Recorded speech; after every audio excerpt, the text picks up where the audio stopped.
Welcome to Coach Cameron's podcast. Do I want U.S. soccer to fail? Yes, I want it to fail. I want it to break. I want it to be destroyed until they get their act together. I don't think there's an opportunity for success until it breaks, and someone needs to prove that it's not good. I mean, we are bad. We are so bad. Our U20 women's team in the World Cup lost in the first round to Japan. Shocker. And the comments are, we need better midfielders. What? We don't produce midfielders. We don't produce creative, technical players. We just don't do it. And we don't pick the right athletes. I mean, it's crazy. I was at the Futsal National Championships. Well, they called it that. It was pretty fake. Anyways, they had a youth component to it, and there was a team, 08 division. There was a team from the Congo in Africa, and it was just all these Africans on one team. This coach brought them over in a Suburban, and it was the coolest story I ever heard, because I asked him, I'm like, where'd you find all these kids? Because you don't see a bunch of Africans playing soccer on a youth team. You know, it doesn't really exist out here. You see a lot of Hispanics, but you don't see an all-African team, other than we have some African adult leagues here in Arizona. But anyways, they're good. They won the tournament, and it was an easy competition. They never played futsal before. They just showed up and won. It was crazy. And futsal is not easy. And these kids were athletic, and they just did some things that aren't normal and just athletic. The ball I saw once the ball was kind of bouncing to his side about waist high, and he was smart enough to just heel it, and it went over an opponent, and he's like 7 years old. It was a mixed age of it, and of tiny to huge, and their goalkeeper just saved everything. So I talked to the coach afterwards. I'm like, where did you find these kids? And he said he was playing at the park. He was training in the park, and there was 3-4 kids from from the Congo, and they're kind of hanging out with him, saying, just talking to him and saying if they could play with them, and they started playing, and then the next day 3 more showed up, and before he knows it, he has like 15 of them just coming and playing.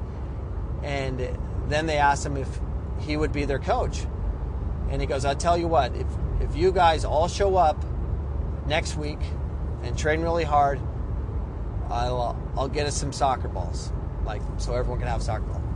And they all showed up. Then he said, if you guys keep showing up the rest of this week and you come back next week, I'll get you guys uniforms so you can be a team. And they all got uniformed, or they all showed up and he got uniforms. And then, they started calling him coach and whatnot. And he goes, you guys want to play a game? And he goes, they're like, yeah. They got really excited. It's like, you keep showing up. You keep working hard. I will schedule us a game this Sunday. Sunday. And they play in the Football Lido League we have here, where you can get a game anytime. And they all showed up. He goes, okay, show up back here on Sunday at 9 a.m. and we'll go play a game. And so he scheduled the game, and Sunday comes around and he slept in. So he wakes up and it's like 10 o'clock. So he's an hour late. And he was thinking to himself, there's no way they're there. There's no way. And he goes, well, I'm going to go check. So he gets over there about 10:30. So he's an hour and a half late, and they're all just sitting there waiting for him. And then he kind of got emotional a little bit, and he's like, I'm their coach. and he's a good coach. He's a very technical. He plays a high level. Played second division in Mexico, and he plays with Sporting out here, who beat the Rising, with a bunch of local talent. But it was such a cool story to hear, and they just enter this and they win right away. And he's paying for everything because they don't have any money. That's our problem in this country. We wipe out those kids. We don't deal with refugees unless somehow they have money. We don't deal with any of that. U.S. Soccer does not deal with that I'm aware of. And they definitely, don't recruit it or develop. They don't do it. And these kids are talented. And I'm like, what a cool story. And I've always wanted to do that. I always want to, always say that once I get all my kids out of the house, I want to go to the inner city and just fund a team and just get them really 5 years old and get a pool of 50, 60 inner city kids and go destroy everybody. But you need funding. You know what is funding? U.S. Soccer. You know who won't use it? U.S. Soccer. They're too busy buying computers and heart rate monitors and tracking systems because they are jerks. They're jerks. They won't do what we know they need to do. They will not do it. France won the World Cup. Why? Because they're refugees. They're inner city players. They go after that talent. We do not. And it's wrong. So it was a cool experience over the weekend seeing that. I thought it was so cool. Anyways, U.S. Soccer, I hope you fail until you get it right. I hope you fail. And the best way to learn is through failure. Problem is U.S. Soccer just keeps failing. And everyone's telling them that pay-to-play system's broken.